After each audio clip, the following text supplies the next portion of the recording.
चलो ये देखो बाबू, ग्रेविटेशन चैप्टर अभी हम लोग पढ़ेंगे। कौन सा चैप्टर है? ग्रेविटेशन। ठीक है, ग्रेविटेशन का मतलब क्या है? देखो, ग्रेविटेशन चैप्टर जो है इसका मतलब क्या हुआ?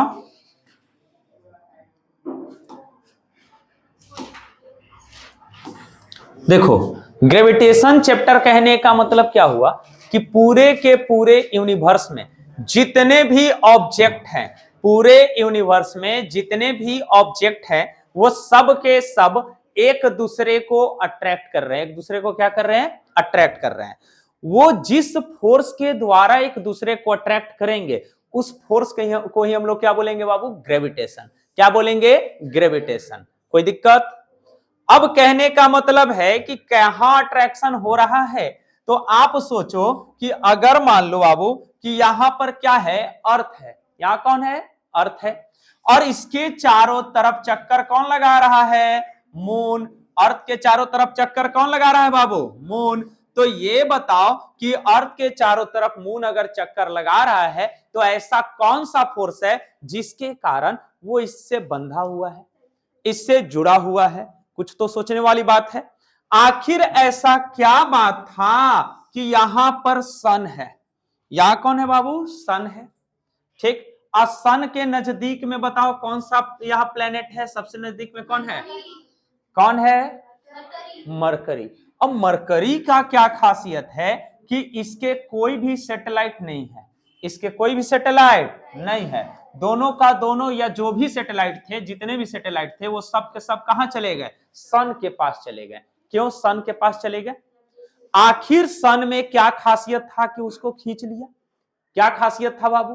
तो खासियत यह था कि यहां पर जितना ये मरकरी इस पे ग्रेविटेशनल फोर्स लगा रहा था, उससे ज्यादा ग्रेविटेशनल फोर्स कौन लगा दिया? सन। तो इसके जो प्लेनेट थे वो कहां चले गए? सन के पास चले गए। कहां चले गए बाबू? सन के पास। अब इससे क्या पता चल रहा है कि ग्रेविटेशनल फोर्स पूरे यूनिवर्स में लगता है, और जिसका ज्यादा फोर्स लगेगा वो ज्यादा अट्रैक्ट करेगा। समझ रहे बातों को? ग्रेविटेशनल के बारे में बताया किसने? तो कहा जाता है कि महान साइंटिस्ट थे सर आइजक न्यूटन। क्या नाम था? Sir Isaac Newton. वो एक बार बागीचे में बैठे हुए थे। कहां बैठे हुए थे बाबू? बागीचे में। और सेव टूट रहा था। क्या टूट रहा था? सेव। और सेव जब टूटा तो नीचे जमीन के तरफ गिरा। तब उन्होंने सोचा कि ये सेव जब टूटा तो ये जमीन के तरफ ही क्यों गिरा, ये कहीं और इधर उधर क्यों नहीं गया भाई? तो उनके मन में विचार आया कि अर्थ में कुछ तो ऐसा खासियत है जो किसी वस्तु को अपनी तरफ क्या करता है? खींचता है। अर्थ में कुछ तो ऐसा खासियत है जो किसी वस्तु को अपनी तरफ खींचता है, और इसी को हम लोग क्या कहते हैं? ग्रेविटेशनल फोर्स, गुरुत्वाकर्षण बल। समझ रहे बातों को? अब क्या है कि पूरे यूनिवर्स में जितने भी प्लेनेट हैं या जितने भी ऑब्जेक्ट हैं, वो सब एक दूसरे पर एक अट्रैक्शन फोर्स लगाएगा, और उस अट्रैक्शन फोर्स को ही हम लोग क्या बोलते हैं बाबू? Gravitational force. क्या बोलते हैं? Gravitational force. कोई डाउट यहां तक?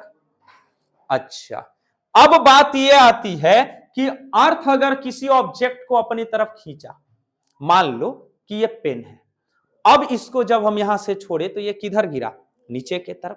तो अगर अर्थ किसी छोटी ऑब्जेक्ट को अपनी तरफ खींचा तो क्या आप उसको भी ग्रेविटेशनल कहिएगा? नहीं, उसको ग्रेविटी कह सकते हैं। क्या कहते हैं? ग्रेविटी। मतलब कि जब कोई एक बहुत बड़ा ऑब्जेक्ट किसी छोटे से ऑब्जेक्ट पर क्या लगाएगा? अट्रैक्शन फोर्स लगाएगा, तो वो क्या कहलाएगा बाबू? ग्रेविटी। क्या कहलाएगा? ग्रेविटी। हम क्या बोले थे? जब दो बड़े लोगों में अट्रैक्शन तो क्या है? ग्रेविटेशन।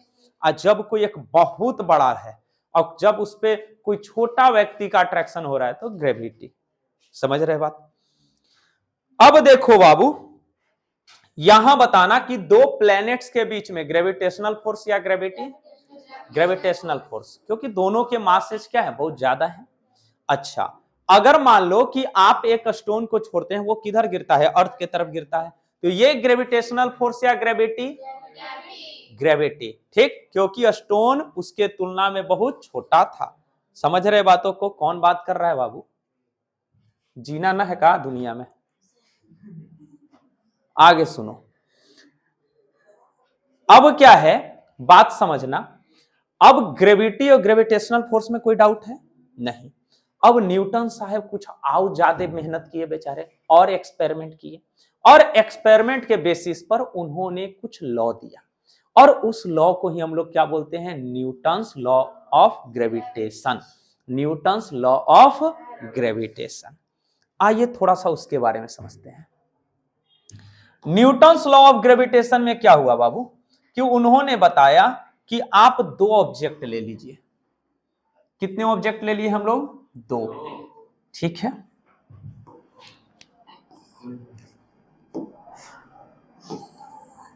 अच्छा एक चीज और बताना, ग्रेविटेशनल फोर्स जो है वो कहां किसके बीच में लगता है, तो दो ऑब्जेक्ट के सेंटर के बीच में लगता है। किसके बीच में लगता है बाबू, दो ऑब्जेक्ट के सेंटर के बीच में लगता है, ठीक है। अब देखो मान लेते हैं कि दो ऑब्जेक्ट है, ये ऑब्जेक्ट ए है और ये ऑब्जेक्ट बी है। ए का मास है m1, बी का मास है m2, ठीक। क्या हम लोग मान लिए कि दो ऑब्जेक्ट है, एक का मास है m1 और बी का मास है m2 है। अब इनके बीच में जो ग्रेविटेशनल फोर्स लगेगा वो कैसा फोर्स लगेगा, थोड़ा गौर कीजिए। इन्होंने बताया कि अगर बॉडी का मास ज्यादा होगा, अगर बॉडी का मास ज्यादा होगा तो इस केस में ग्रेविटेशनल फोर्स का भी वैल्यू ज्यादा होगा, ग्रेविटेशनल फोर्स का भी वैल्यू ज्यादा होगा। और अगर डिस्टेंस बढ़ेगा, क्या बढ़ेगा बाबू, डिस्टेंस उनके बीच में बढ़ेगा तो फोर्स का वैल्यू घट जाएगा, फोर्स का वैल्यू घट जाएगा।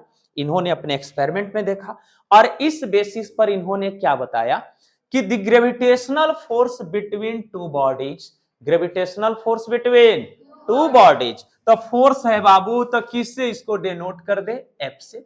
तो gravitational force between two bodies is directly proportional to the product of their masses, directly proportional to the product of their masses and inversely proportional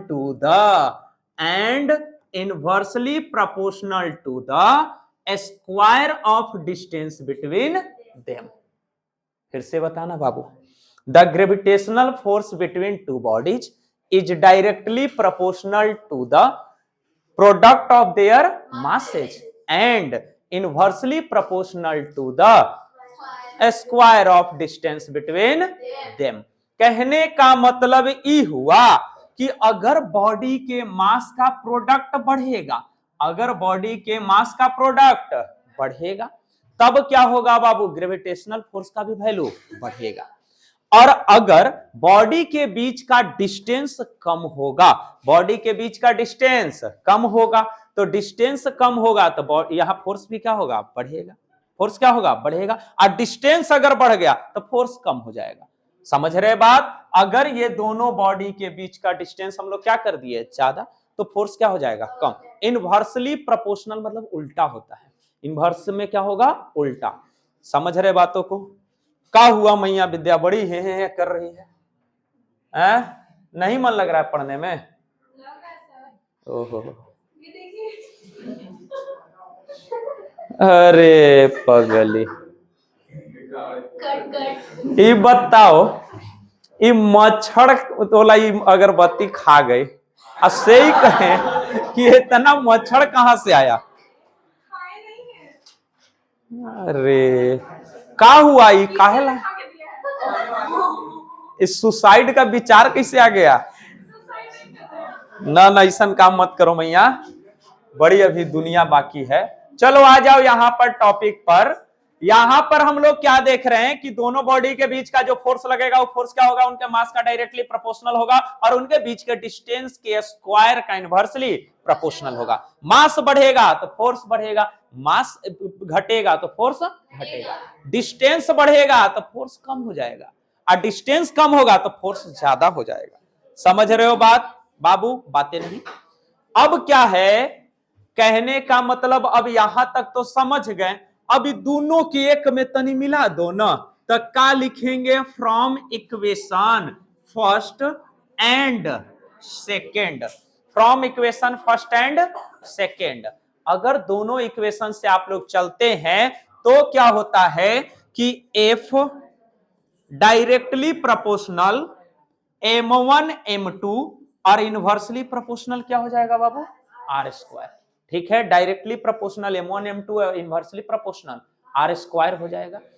अब क्या हो जा रहा है कि इस केस में जब भी हम लोग प्रोपोर्शनल के साइन को हटाते हैं, जब भी हम लोग किसके साइन को हटाएंगे? प्रोपोर्शनल के साइन को हटाते हैं, तब हम लोग क्या लाते हैं? कुछ ना कुछ तो कांस्टेंट लाते हैं, कुछ ना कुछ कांस्टेंट लाते हैं। और इस केस में क्या कांस्टेंट आएगा बाबू? यहां देखना, इस केस में क्या होगा कि यहां लिखेंगे f इक्वल्स टू, तो जब इक्वल्स टू का साइन आया तो यहां कांस्टेंट आएगा, और कांस्टेंट में यहां क्या आ गया? g, और यहां g m1 m2 बाई क्या हो गया? R square. ये फॉर्मूला मिल गया आपको ग्रेविटेशनल फोर्स के लिए। किसके लिए फॉर्मूला है बाबू?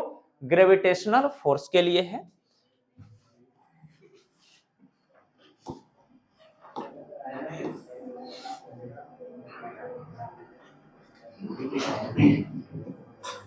चलो देख लो तो बाबू, इसमें कोई डाउट?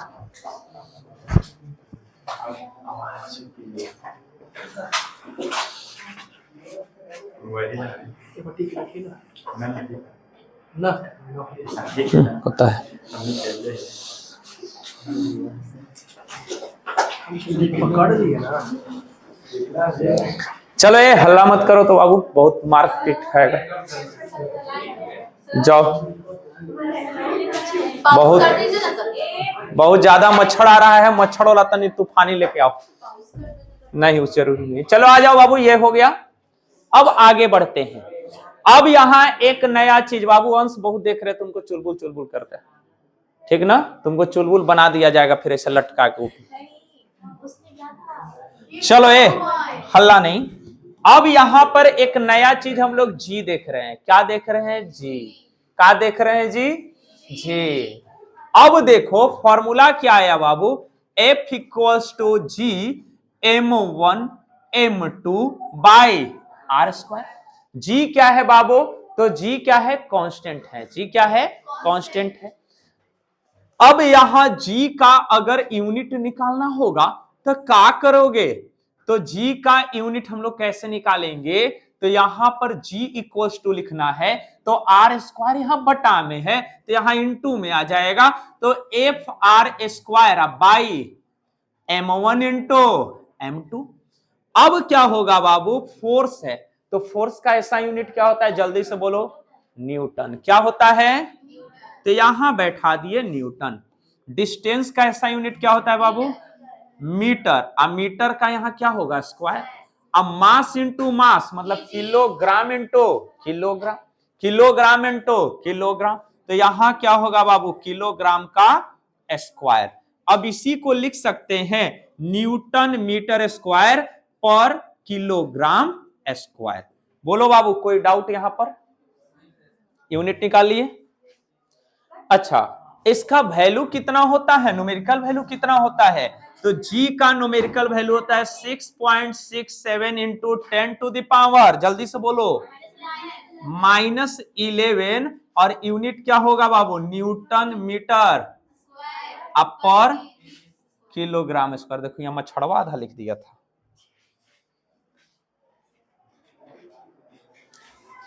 समझ रहे बात? तो अब जल्दी से बताओ, यहां पर जी का यूनिट क्या होगा? न्यूटन मीटर स्क्वायर पर किलोग्राम स्क्वायर। ठीक है, जी का वैल्यू कितना होगा? 6.67 बहुत बढ़िया। ठीक है, लॉ ऑफ ग्रेविटेशन क्या है? लॉ ऑफ ग्रेविटेशन क्या है? न्यूटन्स लॉ ऑफ ग्रेविटेशन क्या है? The gravitational force between two bodies is directly proportional to the product of their masses, directly proportional to the product of their masses and inversely proportional to the square of distance between them। समझ रहे बातों को? कहने का मतलब मास बढ़ेगा ना बाबू, force बढ़ेगा, मास बढ़ेगा तो फोर्स बढ़ेगा, और अगर उनके बीच का डिस्टेंस बढ़ेगा तो फोर्स घट जाएगा। समझ रहे? तो ये फर्क है बाबू डायरेक्टली प्रोपोर्शनल और इनवर्सली प्रोपोर्शनल। चीजों को समझ रहे हैं? कोई दिक्कत? अच्छा, अब आइए समझते हैं यहां से एक और मेन चीज, ग्रेविटेशनल फील्ड। ग्रेविटेशनल फील्ड किसको बोलेंगे? तो हर किसी ना किसी चीज का एक फील्ड होता है, सबका अपना अपना फील्ड है बाबू। कोई मान लो कि हम यहां पढ़ा रहे हैं तो मेरा ये फिजिक्स का फील्ड हो गया, ठीक है, और ये अपने आप मच्छर इसको पैक कर दे रहा है, वाह भाई। चलिए आइए समझते हैं हम लोग ग्रेविटेशनल फील्ड।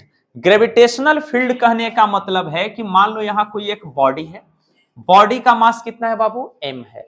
यहां पर कोई एक बॉडी है, बॉडी का मास कितना है? m है, ठीक। अब m मास के बॉडी अपने चारों तरफ एक एरिया क्रिएट करेगा।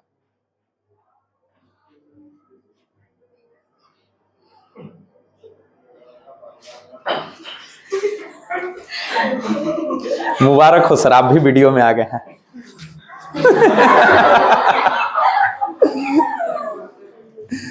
चलो बाबू यहां फिर से हम लोग समझते हैं एक बार। क्या है कि यहां पर बाबू क्या है, हम लोग देख रहे हैं कि यहां एक बॉडी है और इस बॉडी का मास कितना है? m है। इस बॉडी का मास कितना है? m है। ये अपने चारों तरफ कुछ एक ऐसा फील्ड क्रिएट कर रहा है जिसके कारण कोई भी बॉडी को ये क्या कर ले रहा है? अट्रैक्ट कर ले रहा है। समझ रहे बातों? जैसे आप क्या देख रहे हैं कि ये बताओ कि क्या ग्रेविटेशनल फोर्स कांटेक्ट फोर्स है? कांटेक्ट फोर्स है? बिल्कुल नहीं है। क्यों नहीं है भाई? क्योंकि जब हम लोग यहां किसी ऑब्जेक्ट को छोड़ते हैं तो अर्थ उसके कांटेक्ट में नहीं आता है, फिर भी उसको अपनी तरफ खींच लिया, तो ये तो कांटेक्ट फोर्स है नहीं। इसका मतलब कि अर्थ अपने चारों तरफ कुछ तो ऐसा क्रिएट कर दे रहा है, अर्थ अपने चारों तरफ कुछ तो ऐसा क्रिएट कर दे रहा है जिसमें आते ही किसी ऑब्जेक्ट को अपनी तरफ खींच ले रहा है। आपको यह भी पता होना चाहिए कि जितने भी ऑब्जेक्ट है वो अर्थ पर ही नहीं आके गिरेगा, इसका भी एक लिमिट होता है। जैसे ये फील्ड जो है इसका भी एक दायरा होगा कि ये कहां तक के बॉडी को अट्रैक्ट करेगा। अब हमको एक क्वेश्चन का आंसर दे दो बाबू, अर्थ कितने किलोमीटर तक के बॉडी को अपनी तरफ अट्रैक्ट करता है? चलो इधर बताना बाबू, अर्थ कितने किलोमीटर तक के बॉडी को अपनी तरफ अट्रैक्ट करता है? बोलिए, नहीं पता? हाँ बोलो बाबू। 11,000। बड़ी बड़ी बड़ी बात आप कर दिए, इतना बड़ा भी बात नहीं करना था। बात समझो, 100 किलोमीटर। कितने किलोमीटर? 100 किलोमीटर। अब यहां देखो क्या हुआ कि अर्थ के सरफेस से एक पॉइंट नया समझ लो बाबू, ये अर्थ का सरफेस है, अब इसका एटमॉस्फेयर है, एटमॉस्फेयर का कई लेयर है, ठीक। अब इसके कौन बात कर रहा है जी? तुरंत एक्शन फिल्म चालू कर देंगे बाबू, पीछे आएंगे तो बातचीत मत करो। चलो देखो, सबसे नीचे कौन सा स्फीयर है? ट्रोपोस्फीयर। कौन सा स्फीयर? ट्रोपोस्फीयर। फिर कौन है? स्ट्रेटोस्फीयर। फिर कौन है? मेजोस्फीयर। फिर कौन है? आयनोस्फीयर। और सबसे बाहर एक्सोस्फीयर। अब क्या होता है कि जब हाइट पर आप जा रहे थे, आप जैसे ही 100 किलोमीटर के हाइट पे जाइएगा ना, आपको यहां एक लाइन मिलेगा, कार्बन लाइन। मतलब इस बॉर्डर को हम लोग बोलते हैं कार्बन लाइन, कोई लाइन खींचा हुआ नहीं है, इमेजिनरी लाइन है, तो यहां पर हम लोग बोलते हैं कार्बन लाइन। और कार्बन लाइन के ऊपर अगर कोई बॉडी चला गया तो उस पर अर्थ का ग्रेविटी काम करना बंद कर देता है, अर्थ फिर उसको अट्रैक्ट नहीं करेगा। और इससे ऊपर जैसे मान लो बाबू यहां तक हो ना, तो तुमको अपने तरफ अर्थ खींच रहा है, यहां तक हो तो अर्थ अपने तरफ खींच रहा है, बात को समझिएगा।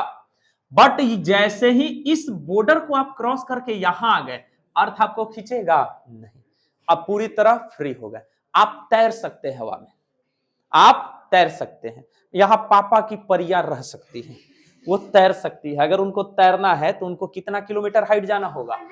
100 किलोमीटर। कितना किलोमीटर? और यहां पहुंचने की औकात सभी पापा की परियों की नहीं होती है। उनको यहां पहुंचने के लिए साइंटिस्ट बनना पड़ता है। क्या बनना पड़ता है? साइंटिस्ट। समझ रहे हैं? ऐसे बताओ कौन ऐसे साइंटिस्ट थे जो इसका अनुभव ले चुके हैं, जो स्पेस में ही जिनका डेथ हुआ? कल्पना चावला। कल्पना चावला का रॉकेट क्रैश हो गया था बाबू। रॉकेट में क्या होता है? रॉकेट जो होता है, उस रॉकेट पर क्या, किस चीज का लेप चढ़ा हुआ रहता है? सेरेमिक टाइल्स का। किसका लेप चढ़ा होता है? सेरेमिक टाइल्स का। सेरेमिक टाइल्स की एक खासियत होती है कि ये कई हजार डिग्री सेल्सियस टेम्परेचर को झेल सकता है। उस टेम्परेचर को ये क्रॉस नहीं करने देगा। हजारों टेम्परेचर, कई हजार बता रहे हैं, सेरेमिक टाइल्स की खासियत होती है। सेरेमिक टाइल्स आप लोग देखे हैं? नहीं देखे हैं? रॉकेट अब देखे जाओगी सेरेमिक टाइल्स के लिए। बाइक में प्लग होता है नीचे में, इंजन के पास प्लग होता है। उस प्लग को हटाइएगा तो उस प्लग में देखिएगा ना कि व्हाइट कलर का एक लेप चढ़ा हुआ रहता है। तो जो व्हाइट कलर का है वही सेरेमिक टाइल्स है। वही क्या है? सेरेमिक टाइल्स है। वो कितना भी हीट को क्रॉस करने नहीं देगा। तो वो क्या होता है कि बाबू रॉकेट पर चढ़ा हुआ रहता है। जब कल्पना चावला का स्पेस शिप यहां से लॉन्च हुआ था, उसी टाइम में उसमें थोड़ा खरोच आ गया, थोड़ा सा स्क्रैच उसमें आ गया था। स्क्रैच आया तो कुछ साइंटिस्ट लोगों ने इसको बोला कि ये सक्सेस नहीं होगा, इसको रोक दिया जाए। बट खर्च को देखते हुए कुछ साइंटिस्ट लोग इसमें सहमति नहीं दिया। बोला ठीक है जाने दो, कोई ज्यादा डेंट नहीं आया है, वो लोग जाने दिए। क्रॉस भी कर गया। यहां से जब हमारा थर्मोस्फेयर को क्रॉस कर रहा था तो उसको क्रॉस भी ऊपर चले गए वो लोग, जाने में कोई प्रॉब्लम नहीं हुआ। बट जब वापस आ रहे थे तो वापस आते टाइम जैसे ही हमारे थर्मोस्फेयर में स्पेसशिप आया, उस टाइम हजारों डिग्री सेल्सियस का टेम्परेचर कहां चला गया? रॉकेट के अंदर। पूरा रॉकेट जल गया था। कल्पना चावला और जितने भी इनके साथ साइंटिस्ट गए थे सब खत्म हो गए थे। समझे? तो सेरेमिक टाइल्स सोचो कितना पावरफुल लेप है। एरोप्लेन पर भी होता है, एरोप्लेन पर भी उसको चढ़ा दिया जाता है। तो ये मत सोच लेना बाबू कि घरे तुम एक एरोप्लेन ऐसी बना लोगे लोहा कर लेके उड़ जाओगे, दिक्कत होगा, ठंडा से मर जाएगा। स्ट्रेटोस्फेयर में उड़ता है, -40 डिग्री -50 डिग्री सेल्सियस टेम्परेचर है, ठंडा से मर जाओगे। समझे? चलो अब देखो, हाँ तो ये हम क्या बताएं, ये क्या है बाबू? कार्बन लाइन है। कार्बन लाइन को क्रॉस करने के बाद आप यहां तैर सकते हैं, मतलब कि अर्थ का ग्रेविटी काम करना बंद कर देता है। अर्थ का ग्रेविटी काम करना बंद कर देता है और इसी को हम लोग स्पेस बोलते हैं। इसी को क्या बोलते हैं? स्पेस। स्पेस माने कोई एक अलग दुनिया नहीं है। अर्थ के सरफेस से आप 100 किलोमीटर क्रॉस करके ऊपर चले जाइए, आपको क्या मिल गया? स्पेस। स्पेस का मतलब उसका क्या हुआ? उसका मतलब ये हुआ कि ग्रेविटी काम करना बंद। आप पापा के परी या पापा के परा बन के तैर सकते। समझ रहे बात? अब क्या है कि अब इसका मतलब यहां तक इसका ग्रेविटेशनल फील्ड हुआ। अर्थ का वहां तक क्या हुआ बाबू? ग्रेविटेशनल फील्ड हुआ। अब आइए ग्रेविटेशनल फील्ड समझते हैं। किसी भी ऑब्जेक्ट के चारों तरफ का वो रीजन जिसमें किसी अदर ऑब्जेक्ट को अगर आप ला रहे हैं तो ये इस पर क्या लगा रहा है बाबू? ग्रेविटेशनल फोर्स लगाना शुरू कर दे रहा है। तब इस वाले पूरे रीजन को हम लोग कौन सा रीजन बोलते हैं? ग्रेविटेशनल फील्ड बोलते हैं। क्या बोलते हैं? ग्रेविटेशनल फील्ड बोलते हैं। कोई डाउट? अरे कोई डाउट यहां तक? नहीं। अब देख लो बाबू, ये हो गया ग्रेविटेशनल फील्ड। ग्रेविटेशनल फील्ड के बाद आप थोड़ा सा समझ लो वेट क्या है। बहुत लोग वेट को और मास को एक ही समझते हैं। क्या ये एक ही है? नहीं। मास किसको बोलते हैं? मास किसको बोलते हैं?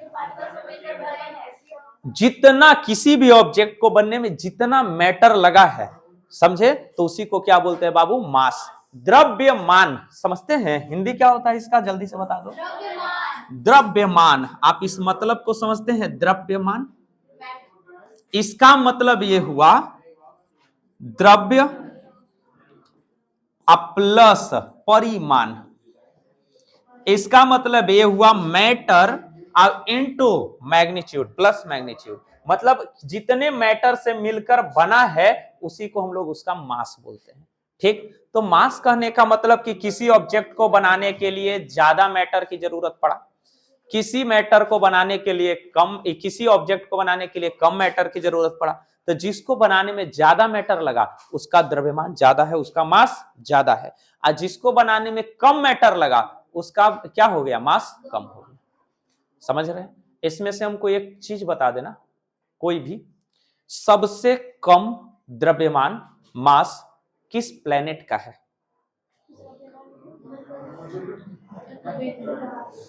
जाओ, ये होमवर्क रहेगा, ये चीज याद रखना। अभी रुक जाओ, अभी दिमाग में ये होमवर्क रखना, ये पता करके आप बताना, रिसर्च करना।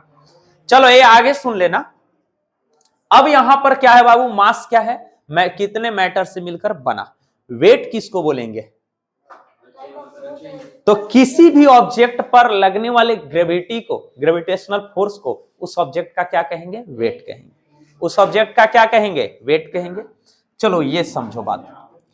ये मान लो बाबू जो बात पीछे हर्षित कर रहा है ना, वो हर्षित है, ठीक है।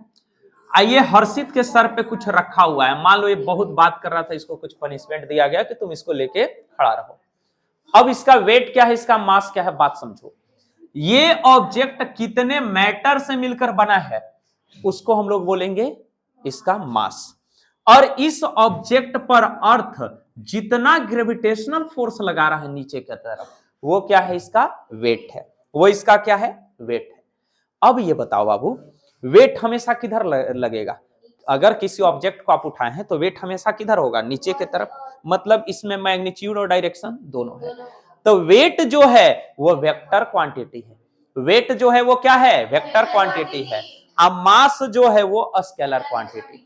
अगर आप कहीं जाके बोल दिए कि हमको 50 किलोग्राम चीनी दीजिए, तो आप सिर्फ और सिर्फ उसका परिमाण ही बताएं, सिर्फ और सिर्फ उसका मैग्नीट्यूड ही बताएं, आप उसका डायरेक्शन क्लियर नहीं कर पाए।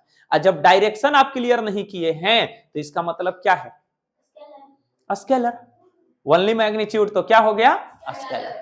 वेक्टर कहने का मतलब है कि अगर किसी ऑब्जेक्ट का वेट है तो वेट का डायरेक्शन फिक्स है कि किधर होगा, अर्थ के सेंटर के तरफ। किधर होगा, अर्थ के सेंटर के तरफ। तो इसमें मैग्नीट्यूड और डायरेक्शन दोनों क्लियर है, इसलिए वेट क्या होगा, वेक्टर क्वांटिटी। बात समझ रहे, डेफिनेशन समझ रहे हैं, एक वेक्टर एक स्केलर। यूनिट क्या होगा, तो मास का यूनिट होता है किलोग्राम, मास का यूनिट किलोग्राम, बट वेट का यूनिट क्या होगा, न्यूटन, क्योंकि वेट एक टाइप का फोर्स है। वेट एक टाइप का क्या है, फोर्स है, ग्रेविटेशनल फोर्स है। अब फोर्स का जो ऐसा यूनिट होगा सो वेट का ऐसा यूनिट होगा, तो वेट का ऐसा यूनिट क्या होगा बाबू, न्यूटन। वेट का ऐसा यूनिट क्या होगा, न्यूटन। अब क्या होगा, अगर किसी ऑब्जेक्ट को आप अर्थ पे रखे हैं तो यहां भी उसका उतना ही मास, मून पे ले जाइए तो वहां भी उसका उतना ही मास। मतलब मास जो है वो जगह चेंज करने पर चेंज नहीं होगा, वो कांस्टेंट होता है। अब वेट चेंज होगा, वेट जो है वो चेंज होगा। अगर अर्थ पे रखे तो यहां कुछ वेट होगा, मून पे ले जाइए तो कुछ और वेट हो जाएगा, क्योंकि उसको मतलब है ग्रेविटेशनल फोर्स से वेट इक्वल्स टू क्या होता है बाबू, mg। और जब mg होता है तो जो g है वो चेंज होते रहता है। तो जब g चेंज होगा बाबू तो यहां वेट भी उसका चेंज हो जाएगा। समझ रहे बात को, क्या बोलिए, कोई डाउट? अच्छा, वेट को अगर मेजर करना है तो उसके लिए हम लोग किससे करेंगे उसको मेजर, जल्दी से बता दो। स्प्रिंग बैलेंस है, किससे, स्प्रिंग बैलेंस। अब मास को किससे वेट करते, ये करते हैं उसका, वेटिंग मशीन। अभी दोनों में फर्क समझो, इतना इससे स्लो नहीं बोलना है, कोई दिक्कत नहीं है बाबू। स्प्रिंग वाला अगर है तो यहां पर देखे होंगे कोई ऑब्जेक्ट को रख दिया जाता है बाबू, यहां पर क्या है, किसी ऑब्जेक्ट को रख दिए हैं। अब क्या है कि इधर के तरफ जो मेजर हो रहा है वो क्या मेजर हो रहा है बाबू, वेट। ये कौन मेजर हो रहा है, वेट। और यहां पर आप कई बार गांव में देखे होंगे तराजू, देखे हैं, अरे ये वाला देखे हैं कि नहीं देखे, बताओ। यहाँ 1 किलोग्राम के बटखारा रख दिया, एकरा में से कहीं से बीच पीछे से निकालियो देता है, डंडी मार देगा। और यहां पर अगर आप किसी ऑब्जेक्ट को रख रहे हैं तो ये आप किसको मेजर कर रहे हैं, मास को। किसको मेजर कर रहे हैं, मास को। हिंदी में इसको बोलते हैं दंड तुल्ला और इसको बोलते हैं कमानीदार तुल्ला। ठीक है, आज के लिए इतना ही, धन्यवाद।